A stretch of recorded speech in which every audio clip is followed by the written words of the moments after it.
Muy queridos amigos, seguimos con este curso bíblico. Hoy ya entramos al sexto capítulo. Muchos me han preguntado que cómo va a terminar este curso, si de manera presencial.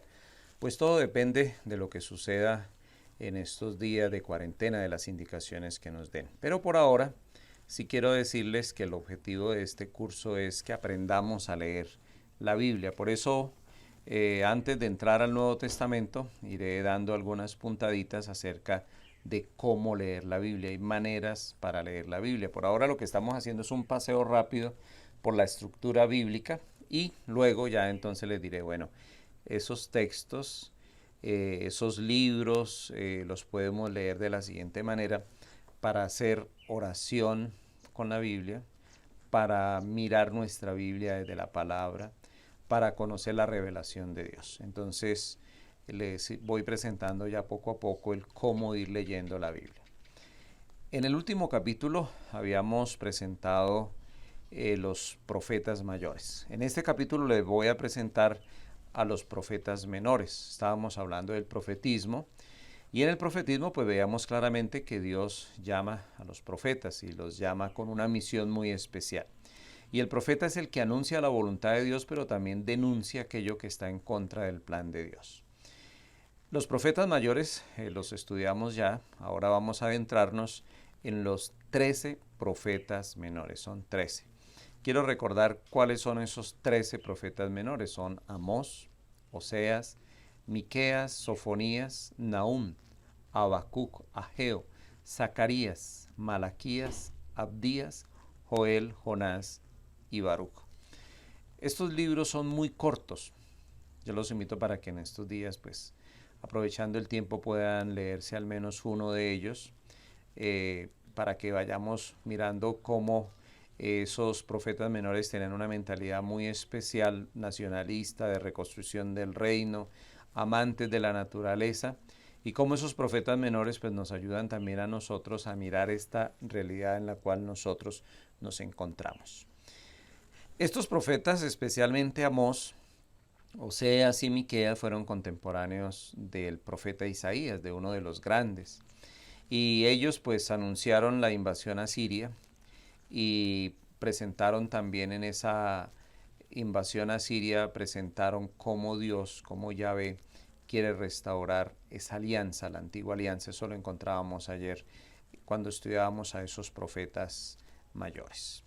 Pues bien, mis queridos hermanos, la invitación es a que vayamos mirando la palabra de Dios en ese orden. Recuerden que me he saltado un bloque y es el bloque de los libros sapienciales o también conocidos como libros de la sabiduría. Otros también, la corriente protestante les llama los libros poéticos. Vamos a mirar un poco en qué época estuvieron estos profetas menores. Hubo un resurgir de este profetismo aproximadamente en el siglo VIII antes de Cristo, especialmente con Amós. Amós es uno de esos profetas menores muy importantes porque es el profeta que ama la tierra, es el profeta de la justicia, es el profeta donde Dios lo toma para que hable de la prosperidad y la riqueza del reino de Israel. Recordemos que durante esta época los profetas tuvieron que advertir al pueblo que perderían el reino si no eran fieles a Dios, y de hecho lo perdieron, que fue la tarea de restauración del profeta Jeremías, hacer que el pueblo, que los sacerdotes del pueblo volvieran a Dios, porque los reyes habían permitido el pecado dentro de su reinado y por eso perdieron el reino y cayeron en reinos que los esclavizaron como los cananeos. Por eso Amós va a predicar, va a hablar acerca de la prosperidad y la riqueza de ese reino de Israel. Sin embargo, las riquezas se encuentran en manos de unos pocos, hay abusos e injusticias sociales. Amós va a tener que hablar de la justicia social. Y en el siglo VII aparecen tres profetas menores, que son Sofonías, Nahum y Habacuc.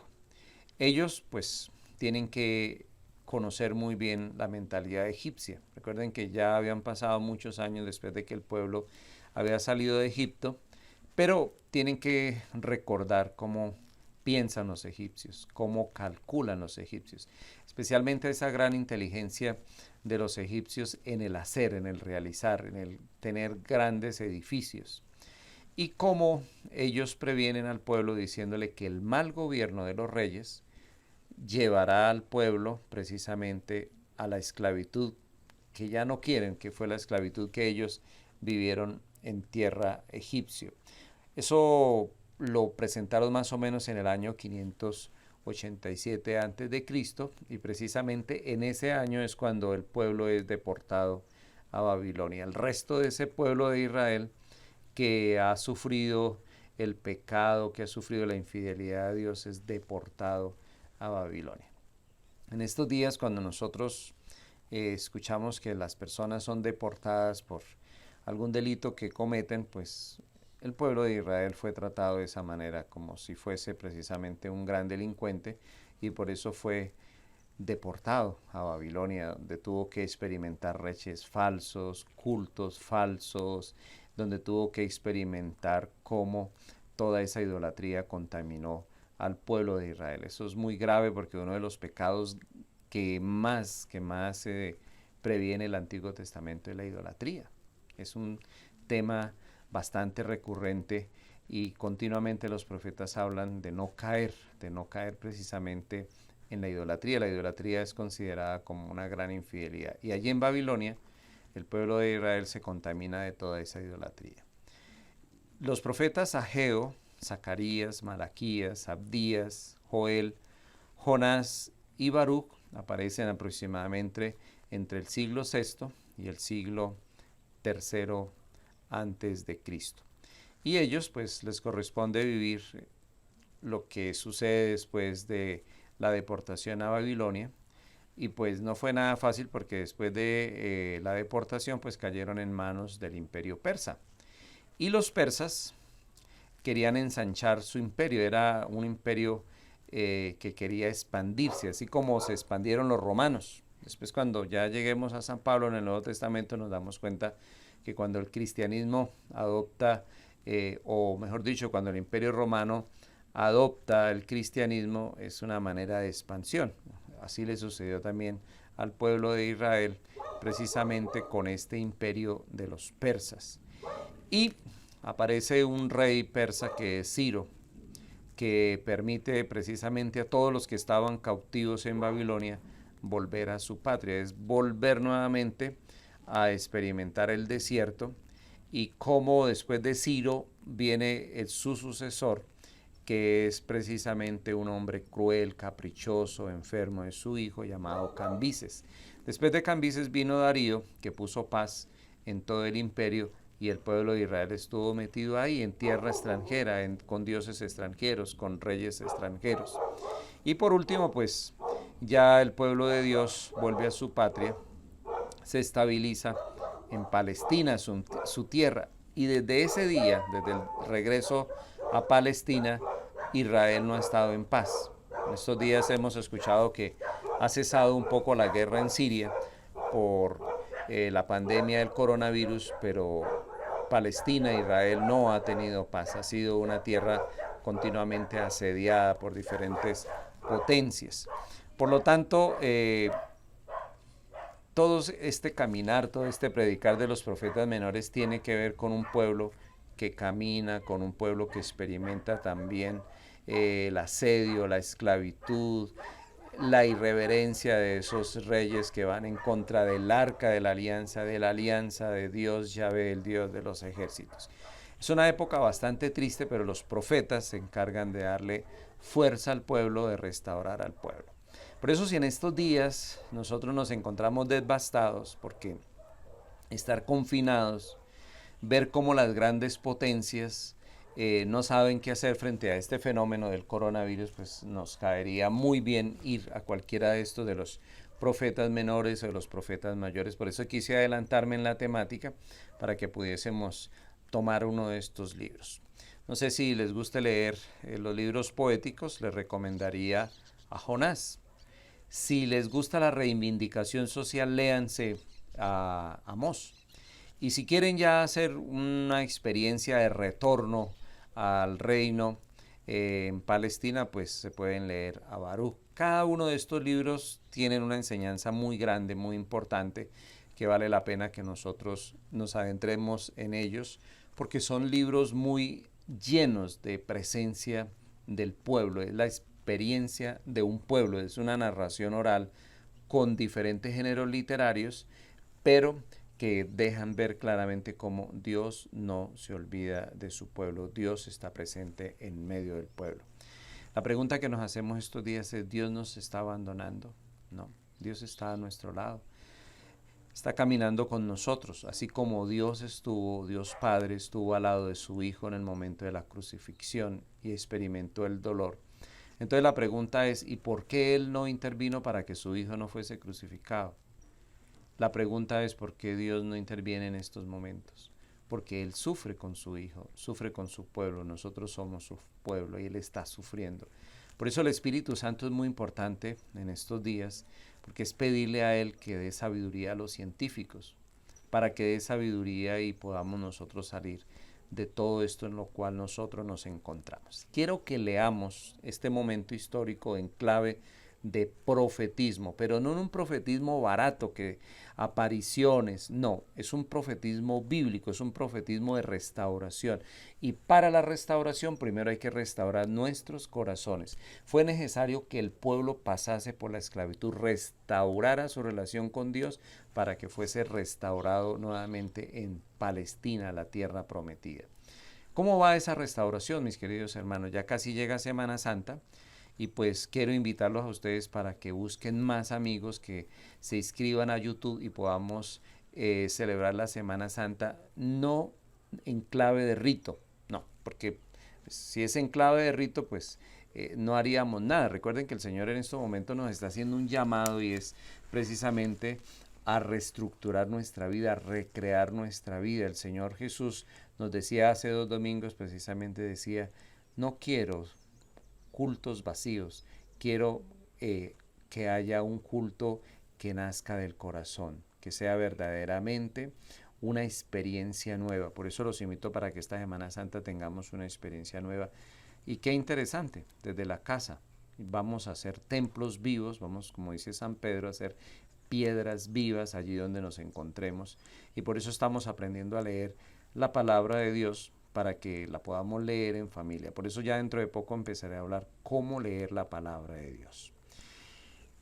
Aquellos que se sienten engañados pueden leer a Oseas. El profeta Oseas vivió el engaño de su esposa, pero no es un engaño literal, sino es la esposa que engaña a su esposo. En este caso, ¿quién engaña a quién? Es el pueblo que es infiel a ese Dios. Pero a pesar de eso, Joel siguió amando a su esposa. No la abandonó, siguió amándola, siguió brindándole todo su amor. Por eso aquí en Oseas se encuentran una experiencia matrimonial, es ese matrimonio que a veces se pierde por la infidelidad, pero él sigue amando a pesar de que haya una infidelidad. Si ustedes quieren mirar cómo es el juicio de Dios, vayan a Miqueas. Miqueas presenta el juicio de Dios y cómo ese juicio de Dios está a favor de los oprimidos, de los explotados. Y si quieren ver cómo Yahvé nos protege, vayan a Sofonías. Sofonías habla precisamente de cómo Dios nos protege, nos acompaña, no nos deja solos. Nahum quiere decir Yahvé ha consolado. Si nosotros queremos experimentar la consolación de Dios en estos días, leamos a Nahum. Y Habacuc es aquel que predica en contra del rey, es decir, contra aquel que es el opresor, en ese caso Nabucodonosor, ese rey opresor. Y cómo ese profeta tiene que vivir la opresión, la injusticia, los atropellos, pero siempre está a favor del oprimido. Abdías, ustedes dirán, bueno, ¿y este profeta qué significa? Es aquel que cooperó con su palabra, porque fue un hombre de palabra que gritó a los 4 vientos en la misión de la restauración. En estos días, si queremos que haya restauración, tenemos que ir a la palabra, pero no a la palabra vacía, no a la palabra que nos presentan las redes, que nosotros damos pegar y enviar, reenviar a todo el mundo, que allí dijeron, que en Brasil dijeron, que se apareció. No. Es la palabra, ir a la palabra de Dios en el silencio, en la meditación, en la reflexión. Es ir a la palabra de Dios porque es la palabra la que restaura, es la palabra la que nos hace nuevos. Yo le doy gracias a Dios por este tiempo porque estamos aprendiendo a leer la palabra, estamos aprendiendo a encontrarnos con Dios y estamos mirando aquello que de pronto nunca habíamos mirado.